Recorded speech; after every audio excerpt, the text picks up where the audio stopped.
Hi, I'm Dr. Johnny Drain, food scientist, and today I'm talking with fellow fermentation expert Pao Liu, who lives in London but was originally from Taiwan.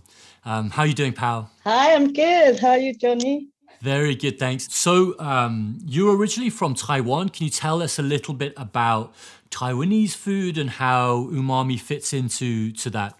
I think from very little age, from very young age, we snack on the umami-rich food like seaweeds, like dry squid, like stripped tofu, dry tofu. We use lots of dried mushrooms, dry seafood, dry seaweed, dry little prawns. I think because the Taiwan is very humid place, so a lot of ferment doesn't last that long. So they sometimes lot of ferment vegetable and then dry it like a mustard green. So they have three type of mustard green. One is pickled mustard green, so you a lot of ferment and then you keep in the fridge and you cook it and then you eat it. And then the next one will be dried for a certain time, and then the other one is dry for longer. So it's all like the salt all crystallized and they wrap it all up, or they sometimes put inside a bottle. So squeeze everything inside a bottle and then keep it upside down. So in that case, the water will drip out. So you Okay. keep it for longer. It's very interesting. Amazing. And yeah. So what I'm hearing is that for you as a kid, you were surrounded by these sources of very umami-rich ingredients that were just commonplace. I didn't know what it was, but the flavor just always there. Just always, I always knew if I have a certain ingredient, some garlic, some stuff, I can make things nice, tasty. So these ingredients always in my pantry to help me to make things nice.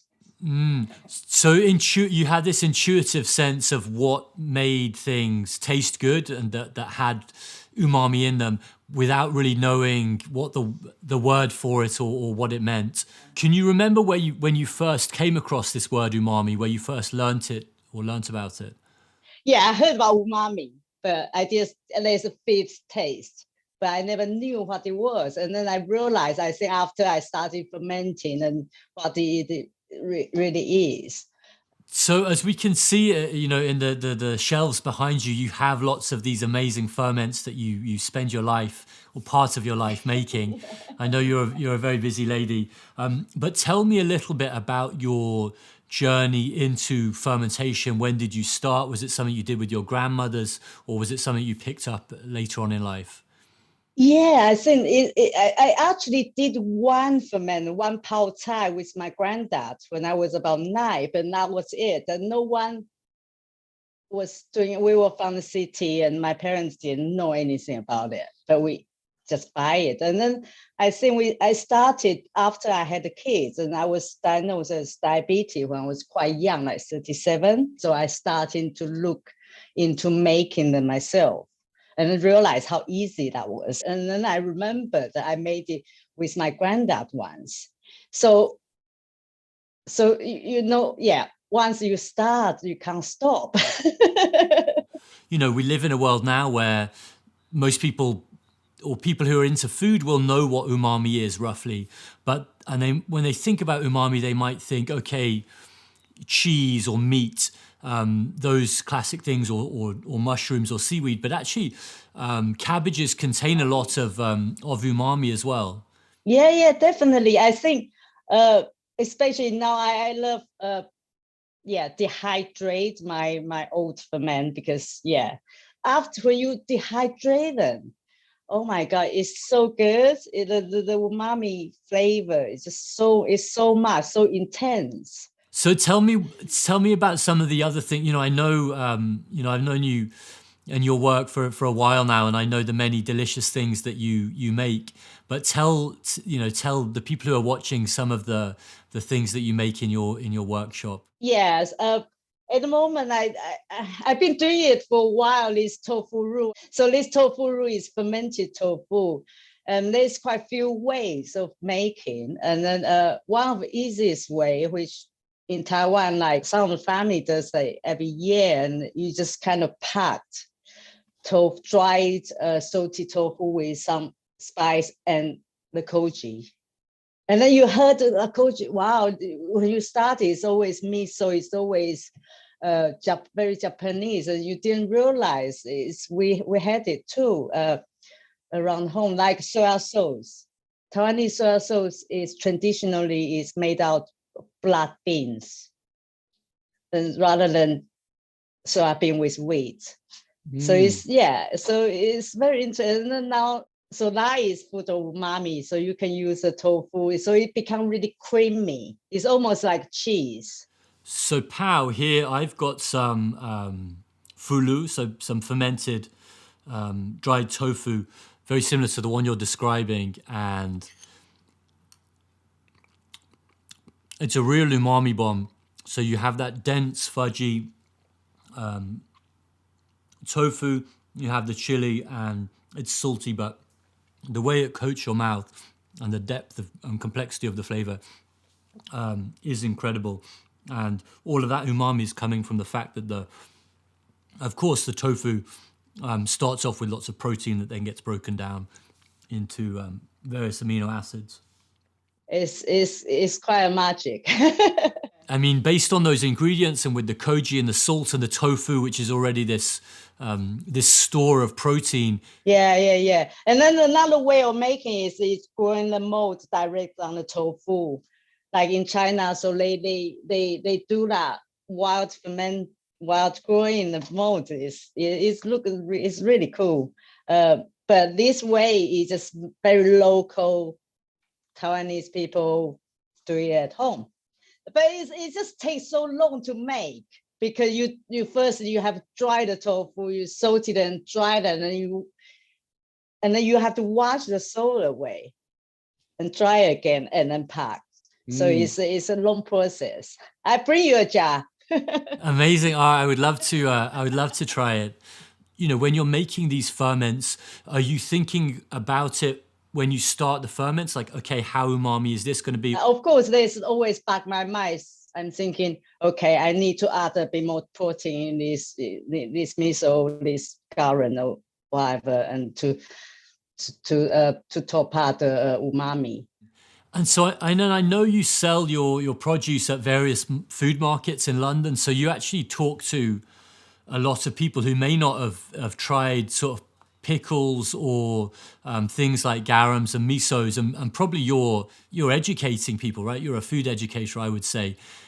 Do you talk about the idea of umami, and do people understand what you're talking about when you explain it? Yeah, I think I've been doing it for 4 years. At the beginning, I couldn't really. It's really difficult to even make people to try it. People say, "Oh, I just brush my teeth." But now I think, of course, I think people has more of understanding of the fermentation, what it to do to you, and then how good it is for you. And then at the beginning, people just want kimchi because it's Korean for starters. People love it. Because there's so many different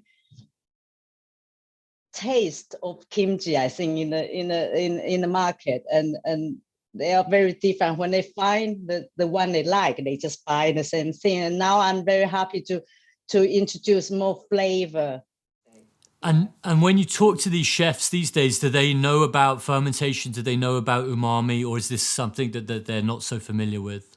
I think now people start knowing because, of course, there's those books coming out. People been talk about it in the media a lot, and I think people very much wanted to know more about it and to know because like Japanese they are documented very well. Everything is on the paper. You can find the information, but in Chinese or Taiwanese culture, is very much they don't see it worth anything. They just do it at home. They just do it anyway. So there is sometimes no even recipe. Because Japanese way of making is very much in the stage. You need to do it properly. But in Taiwanese way, it's quite casual. I know, or I heard that the friends of your kids say that you make the best broccoli. And No, you know, yeah. lots of parents find it difficult to feed their kids vegetables, and you clearly have found this secret. So, what is your message to parents out there who want to make amazing tasting broccoli? How do they load it with umami? How do they get kids to be demanding this? Add some miso to your broccoli. Do a stir fry. Don't overcook it, and don't just boil it. Add some sesame oil at the end. Use some garlic, some soy sauce, some fish sauce. Don't think it's too strong. Eat together. Eating is a family thing. You don't do kids meal eat first and then parents eat second. There's no kids meal to start with, because you probably already eating very nice things, but you don't let the kids eat it. Probably, yeah. Eat together, and then don't make it as a big thing. It's a family meal. You have it every day together. I think that's always, for me, it's important. So when they were little, young age, we eat always together. Wonderful. So that's your secret recipe for getting kids to eat their vegetables. There's going to be a lot of parents watching this who will be very thankful for your advice, which is, if I can summarize it, basically add lots of umami-rich ingredients and don't overcook your broccoli. Definitely. Do you think that if people could learn more about umami, what it is, where it comes from, then that would be beneficial for people cooking at home, people cooking for their family? Maybe if people know about it, people would try it more. And maybe cook healthier meals, eat more vegetables because they taste really satisfying and savory. Yeah, if restaurants and small workshops start doing it, and I think people would educate people, and then people will eat more umami food. Okay, Pao, thank you so much for your time today. It's been really great to chat to you and to hear a little bit about your ferments and your history of coming from Taiwan and the food culture there, and talking a little bit about how umami features in your work and your life. Thank you very much. Thanks a lot.